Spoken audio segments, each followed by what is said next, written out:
오늘은 신재생에너지에 대해서 알아보도록 하겠습니다.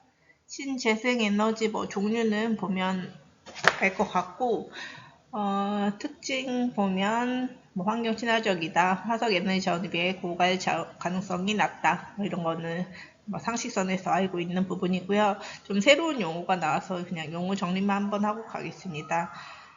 균등화 발전 비용, 이게 뭐냐면 발전을 위한 준비 단계부터 사용 후 연료 처리 비용까지 포함해서 전력을 생산하기 위해 필요한 모든 비용을 추정해 서로 다른 발전 방식 간의 경제적 비교할 수 있도록 산출한 비용입니다. 그래서 모든 비용을 추정한 이런 비용을 균등화 발전 비용이라고 하는데요. 신재생 에너지 기술도 이제 발달하다 보니까 화력 발전, 원자력 발전에 비해서 이 균등화 발전 비용도 낮아지는 이런 화력, 원자력 발전에 비해 낮아진 국가들이 등장하고 있다. 신재생 에너지도 기술 발달로 인해 가지고 비용을 많이 줄이고 있다. 그렇게 이해하면 되겠습니다. 신재생 에너지 분포도 마찬가지로 이렇게 또 도표가 나옵니다. 이 자원 파트는 이 도표를 빼놓고 갈 수가 없습니다. 그러면 먼저 수력, 풍력, 태양광, 태양열, 지열 이렇게 나와 있는데 한번 볼게요. 우선 수력은 물의 힘으로 발전을 하는 건데, 우선은 물의 힘이 있으려면 유량이 풍부해야 되겠죠. 그래서 큰 강이 있는 곳 혹은 높은 산지가 있어요. 그러면 떨어지는 힘, 이 낙차를 이용해 가지고 발전을 할 수가 있고요. 그래서 높은 산이 있는 곳 혹은 빙하가 녹은 물이 있는 곳에서 역시 할 수 있겠죠. 그래서 빙하 녹은 물이 흐르는 지역.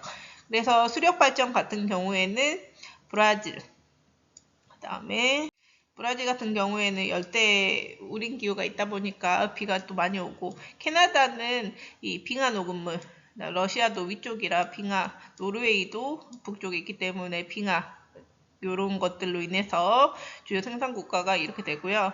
국가별 발전량, 이 신재생 에너지 이런 것들의 국가별 발전량 비율을 보면은 수력 같은 경우에는 지금 보면 수력, 풍력, 태양광 다 1위가 중국이에요. 그래서 중국을 키워드로 잡으면 안 되겠죠. 그래서 수력의 2, 3위에 있는 브라질, 캐나다 이걸 좀 기억하면 여기가 A, B, C로 나왔을 때 수력으로 연결할 수가 있겠죠. 풍력은 바람의 힘이죠. 그래서 바람이 강하게도 불어야 되지만 지속적으로도 불어야 돼요. 그래서 산이 있는 곳, 그 다음에 해안가. 그래서 키워드로 한다고 하면은 물론 브라질이 여기도 들어와 있긴 하지만 중국, 미국, 여기 풍력도 1위가 중국, 미국 발전량으로 따졌을 때, 그 다음에 태양광, 태양열도 1, 2위가 중국, 미국이라서 키워드는 여기 3위인 곳으로 기억하는 게 좋을 것 같습니다. 독일로 키워드 나오면 풍력, 그다음 태양광 일사량이 많은 지역, 여기 3위인 일본으로 키워드 잡을게요. 지열은 판의 경계와 같이 지열이 풍부한 지역, 그래서 화산 지역 쪽에서 많이 있겠죠. 그래서 화산 지역이 있는 인도네시아, 튀르키예, 필리핀, 뉴질랜드 등이 있습니다. 그래서 여기 보면 다른 신재생 에너지 세계와 다르게 1위가 미국이긴 합니다. 그래서 지열을 미국으로 잡아도 되지만 미국은 조금 키워드로 하기에는 또 다른 신재생 에너지에서 또 1위 하는 게 있을 수 있기 때문에 선생님 2위로 잡는 게 어떨까? 인도네시아, 튀르키, 필리핀, 뉴질랜드. 뉴질랜드는 우리가 지형할 때도 북섬과 남섬이 있다고 했어요. 그래가지고 이 남섬이 남극이랑 가깝잖아. 그래서 이쪽이 빙하 지형이 있습니다. 그리고 이 위쪽이 북섬이 화산 지역이 있어요. 그래서 북섬 쪽에서 이 지열 발전을 많이 하겠죠. 뉴질랜드. 그다음에 아이슬란드는 불의 나라라고도 해요. 불과 그 다음에 빙하 둘 다 있거든요. 그래서 이 지열 발전 화산 지역이기 때문에 아이슬란드도 해당이 됩니다. 그래서 이렇게 나왔을 때 키워드들로 한번 보면은 우선 미국은 물론 풍력 이렇게도 많고 다른 것도 많기 때문에 키워드로 보기에는 요걸로 볼게요. 캐나다 키워드 봤을 때 하얀색 수력, 브라질과 캐나다에서 많으면 수력, 왜냐면 여기를 A, B, C로 나눌 때가 많고, 혹은 나라를 하나 넣어놓고 여기 해당되는 게 뭐냐라고 물어볼 수도 있습니다. 지열은 화산 지역, 그래서 아이슬란드, 그 다음에 케냐, 튀르키예 이쪽에서 많이 있는 것을 볼 수 있고요. 그 다음에 풍력, 풍력은 아까 키워드들을 우리가 독일로 한번 잡자고 했잖아요. 그래서 풍력, 독일 보면 다른 지역에 비해서 여기가 많죠. 그 다음에 네덜란드도 풍차의 나라라고 할 정도로 바람이 있기 때문에 이렇습니다. 물론 에스파냐도 이쪽에 있지만 에스파냐의 좀 특징은 여기 태양광이 좀 발전해 있다는 특징이 있습니다. 그래서 여기가 또 지중해성 기후다 보니까 지중해 쪽에 있다 보니까 태양이 또 일사량이 풍부합니다. 그래서 특히 편서풍의 영향을 받는 서부 유럽의 지역 국가들은 풍력 에너지 공급 비율이 대체로 높다. 풍력이 요 색깔이거든요. 그래서 편서풍 영향 받는 곳들은 또 풍력이 또 높은 편이다. 이 정도로 기억을 해놓으면 좋을 것 같습니다. 그리고 덴마크도 그렇고. 이제 마지막 8단원, 세단원 8단원 보면 평화 공존의 세계, 경제 세계화, 세계무역기구. 경제 세계화는 요거 한번 읽어보면 다 내용 날 거고요. 세계무역기구 하면 WTO가 있죠. 이 바로 자유무역 관련됩니다. 게트 체제 이후에 우루과이 라운드 합의 사항에 대한 이행을 감시하기 위해서 1995년에 만들어졌다고 해요. 무역 장벽을 맞추고 자유무역을 하기 위해서. 여기 부분이 종종 나오는데요. 특징을 키워드를 역시 잘 기억해가지고 연결하는 그런 타입이 많습니다. 먼저 이 경제 블럭이라는 건 뭐냐면 WTO는 가입한 나라만 해도 몇백 개예요. 자유무역 협정 여기에. 그래서 어떻게 하기로 했냐. 우리도 한 반이 있어요. 우리도 학교에서 한 반. 내가 일반이야. 근데 일반 안에서도 친한 친구들이 있잖아요. 이 일반에 해당되는 것이 이 WTO라면 같이 이렇게 자유무역을 해요.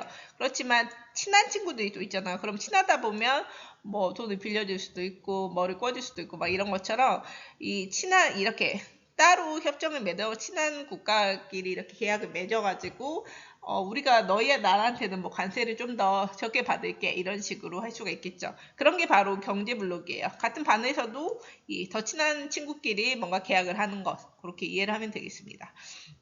대표적인 예들이 이런 게 있어요. 유럽연합, 동남아시아 국가연합을 아세안이라고 부르고요. 미국, 멕시코, 캐나다 협정을 USMCA라고 부르고 남미 공동시장을 메르코스르라고 부릅니다.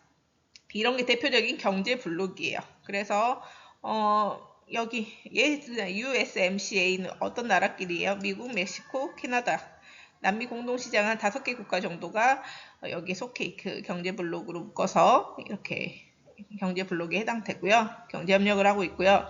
형성 배경은 다자주의를 표방하는 WTO의 단점을 보완했다. 다자주의는 여기 보면 WTO에는 너무 다양한 그 나라들이 들어있는 거예요.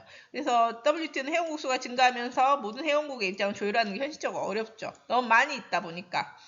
그래서 다자주의에서 그 경제블록 체제는 어떻게 보면 양자주의 체제, 즉 1대1로 서로와 서로 간에 그 각 나라끼리 경제협력체를 맺어가지고 그 1대1로 뭔가 계약을 하는 시스템이죠. 서로 유리한 부분을 보장해주고 그래서 경제 블록의 유형은 1단계부터 2단계, 3, 4단계까지 있어요. 먼저 자유무역 협정 단계, 2단계는 관세 동맹 단계, 3단계는 공동시장, 4단계는 완전 경제 통합 단계입니다.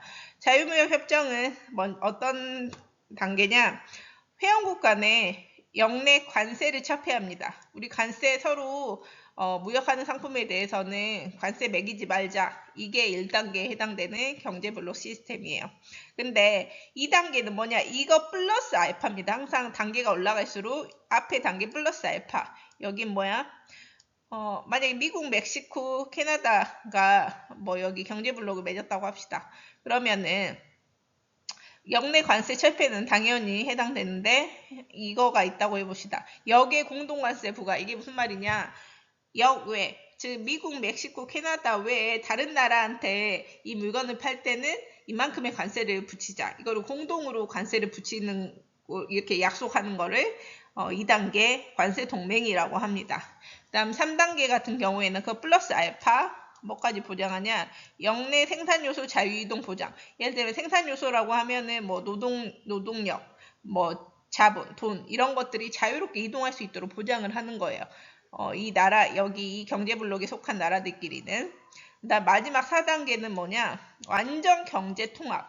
여기 영내 공동 경제 정책을 수행하고 초국가적 기구를 설치 운영하는 것까지. 그러면 여기 보통 하나, 둘, 셋, 네 개의 경제 블록이 많이 다뤄지거든요. 그래서 각각의 경제 블록이 1에서 4단계 중 어디에 해당되냐 요거를 어느 정도 알 필요가 있어요. 그래서 여기 보면 유럽연합이 가장 결합도가 높은 4단계에 보통 해당되고요. 아세안, 미국, 멕시코, 캐나다 협정 같은 경우에 1단계, 남미 공동시장 같은 경우에는 2단계 관세동맹까지도 갔습니다. 그래서 책에는 뭐 디테일하게는 안 나와 있지만 요 정도 1단계, 2단계, 3단계, 4단계 중 어디에 속하냐를 구별을 할 수는 있어야 됩니다.